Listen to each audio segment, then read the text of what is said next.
Welcome back to BHP After Dark. Hey, Benjo. Hey, How are you doing? good, how are you? I'm B, and you're Benjo. Benjo. Benjo, happy Memorial Day to you. Well, for them, it's probably like The day after Memorial Day. or 2 days after. You think 2 days? But depending on how much time I have. Benjo, this one's actually going to be relatively straightforward. What do we have here? We have CRIBS, Cribs. Britannia edition. Right, episode 34. So, Benjo. Wait. If I said Colin, but let me put it like this for them. Cribs Britannia edition. Right. Wait, what do I do? What do you do with it? Get rid of it. Get rid of it. Wait. You know what we need to do? We need to stash all of our things down there. Oh. So I'll take it down. I'll put it right here. Oh, goodness. And now we're going to put all of them down there. So when we walk in, we need them, we do our podcast, we can just look at, pull them out if we need them. You're a funny guy, Benjo. How we have the segment, Istanbul, not Constantinople, that's going to be down there. Oh, it is? Yeah. And you pull it out anytime you want? Mm-hmm. Okay, we just keep collecting them along the way. Interesting. Benjo, let's cut to the chase here. All the small talk, let's get straight to it. This is going to be a pretty a shorter one. This is a cultural type episode, all right? The story of Roman colonized Britain is over, okay? So Jamie's going back a little bit and doing one that he loves. This is a cultural type episode, just talking about the culture.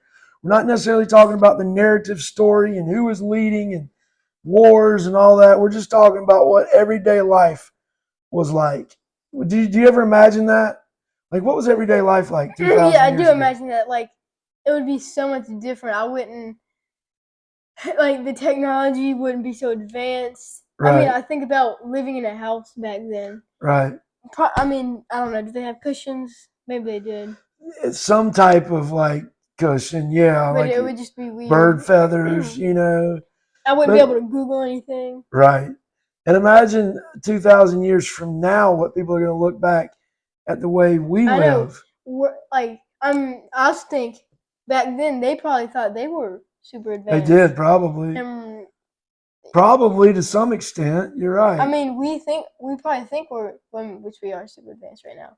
But 2,000 years from now, they're going to be looking down and being like, how did they live like that? Right.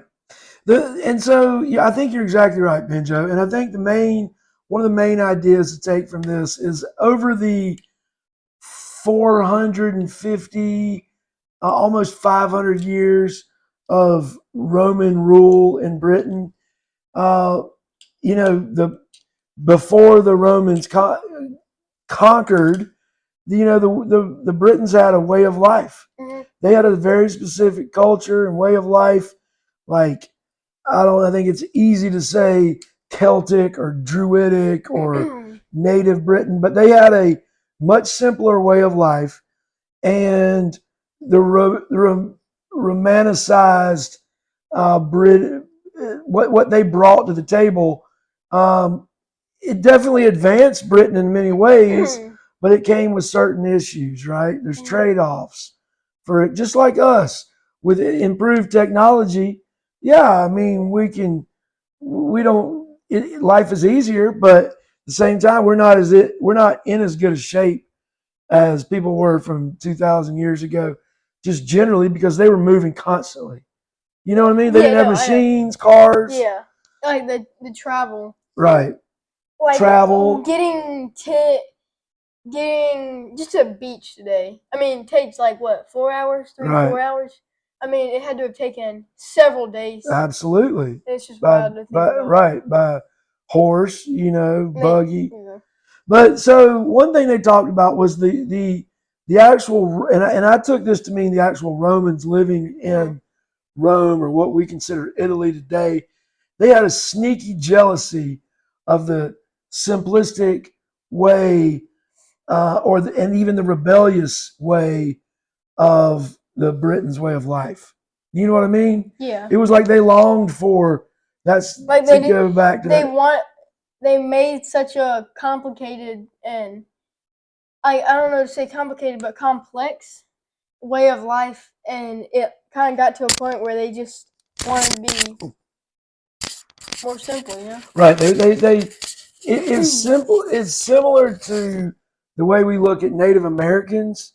People have looked at Native Americans and said they are noble savages, and we certainly kind of like love the idea of that noble savage, right? Yeah. Because they were simple and they were brave and they honored that legacy. But like little things like literacy, the Romans brought literacy to Britannia. Do you know what literacy brought with it? One thing Jamie says, Like when you say literacy, you mean like being able to read and write. Language. Yeah, that's what I was thinking. I was Right. thinking like language or something. People, But so wait, so Native Americans. no, I'm just talking. I was just comparing, like the Okay. honor and respect. Okay, literacy improved Britain. You say Roman brought literacy to Britain. So they didn't know how to read or write or anything. And not on the level that the Roman culture brought with it. There may have been something, but it would have been rudimentary. And whether it was literacy or discipline, organization, engineering, military, whatever, the Romans brought these collective thoughts and these ways, tried and true ways of advancing technology. Yeah. Right? Advancing civilization. But literacy brought graffiti with it.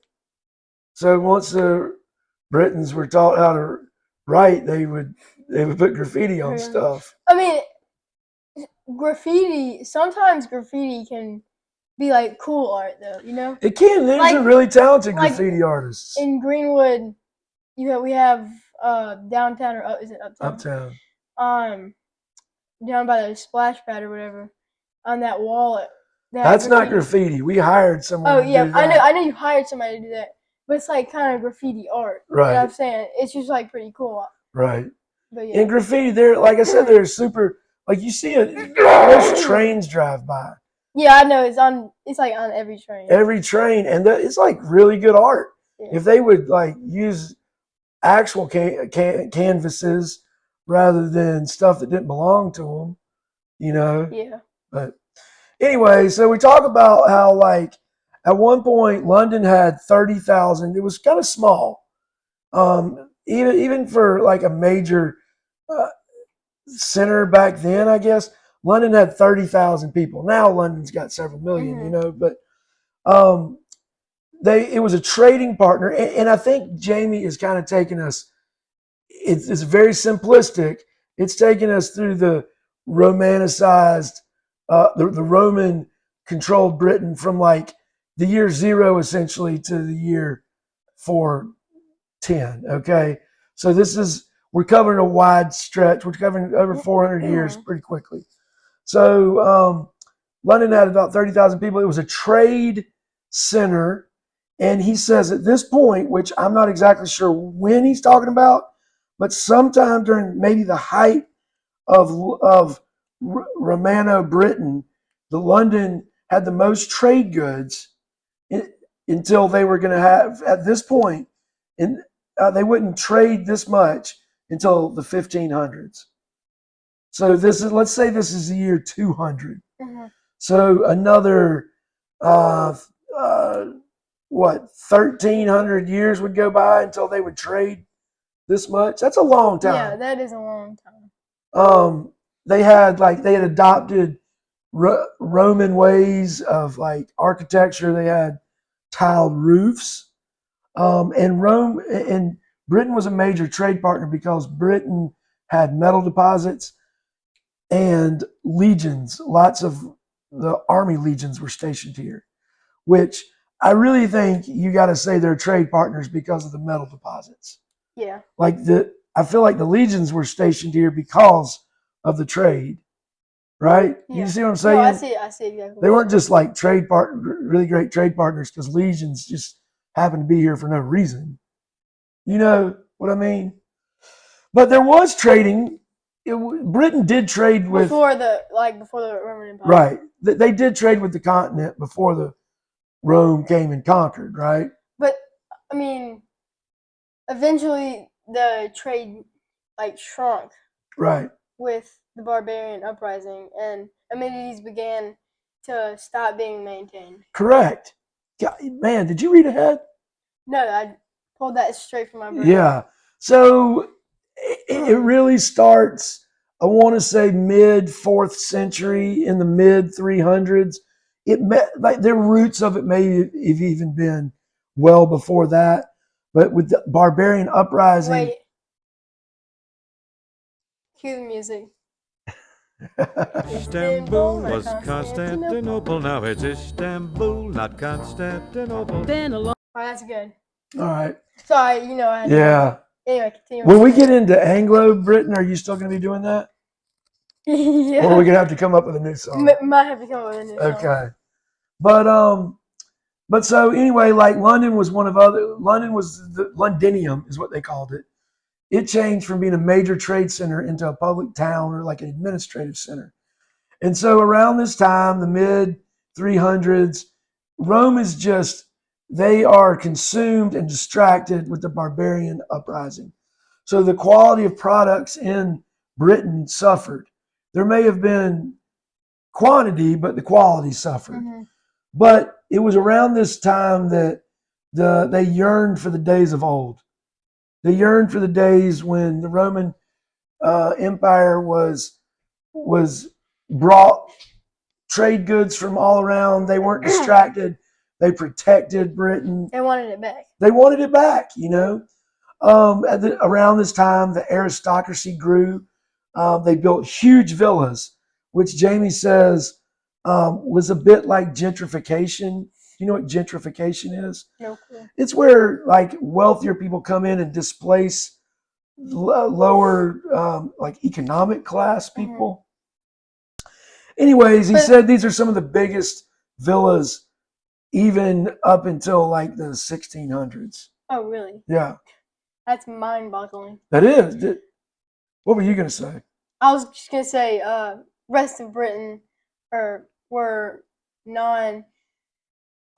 aristocracy. They all built small towns. They built smaller towns. They not as big as these mind-boggling cities. Right. And I guess in these villas, these large villas, maybe they built, those were surrounded by bigger towns, but we're talking about the lower class aristocracy. They built kind of smaller towns. They were organic. You're exactly right. So the buildings looked Roman, but they were built with British materials, Mm. And one thing that Jamie was talking about, and this reminded me of my recent trip to Philadelphia. He said like some of these commercial buildings had storefronts. And they're with living spaces in the back. Kind of like old Philadelphia. Right. That's what. I mean, I could see. I don't think you knew it, but snuck in your suitcase when you went to Philadelphia. You remember? Yeah. You remember all that? And when we went into those people's houses, remember they just randomly welcomed us in? That happened. You weren't there, but that did happen. They had it was like an older house, and it looked like what I'm imagining here. Yeah, it was 300-400 years old. It's crazy. But anyway, during this period of the smaller towns, I'm again imagining this is a large part of the 4th century. They had like British pottery was flourishing, and it was like a large part of the economy. British pottery. Okay, mm-hmm. Agriculture was advancing. Farms were becoming larger. But again, this was not to last because at the end of the empire, the rich villas generally fell into despair. Disrepair. Yeah. The smaller ones seemed to be maintained a little bit, but the bigger ones they just couldn't keep up with. And so around. You know what they say? What do they say? slow and steady wins the race. They do. They say that. So we're talking about the same time, Benjo. You're right. Slow and steady wins the race. I don't know if does that have to do with what we're talking about? I don't know. Maybe it's more like small and structured. Okay, I Wins see the what you're race. saying. I see where you're going. So Benjo, it was around this time, again, the barbarian uprising. So there were a lot of defensive forts, structures, walls being built. And that was a lot of it was paid for by Britain, not by the central Roman government because Rome was distracted. Yeah. So when they defensive projects, when they were paid for by the locals, the locals they became not as rich. They became poor. Right, because they're having to pay for all it. They're kind of like, what is the advantage of even being under Rome's umbrella if they're not protecting us? But again, Benjo, that was that covered a lot. What we've got up next is, I think, 6 Scott casts. So we're going to be talking about what's going on. Wait, 6 parts? Yeah.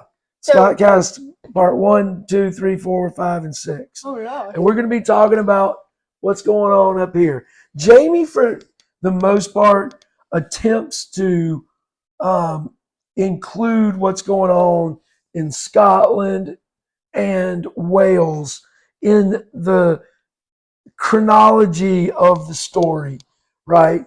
But I think he felt maybe a little guilty that he hadn't covered Scotland as much as he feels like he should have. Yeah. Although I feel like he really did up until now. We talked a lot about Hadrian's Wall and incursions up here. Yeah, maybe we didn't get into what's going on in Orkney and way up there, but I think that's probably because of a lack of written records. And just a piece of advice, make sure you know what you're turning in for. Because if you love bagpipes, you're going to be hearing a lot of bagpipes. Yeah, next episode. Maybe instead of Constantinople on these next episodes. Oh, that's definitely what we got to do. Some bagpipe tunes. That's definitely. And, I've also introduced a new segment. Before we leave, we're doing a British history quote of the day. So let me go get a quote from out of the quote. Well, here, why don't you just put it right here? No, I need to go get it out of the quote storage place. Oh. Right here. Oh, that was pretty cool. Yeah. So that's the quote of the day. Remember that. Keep that in mind. Try to think about it throughout your day. And we're going to put that big guy back.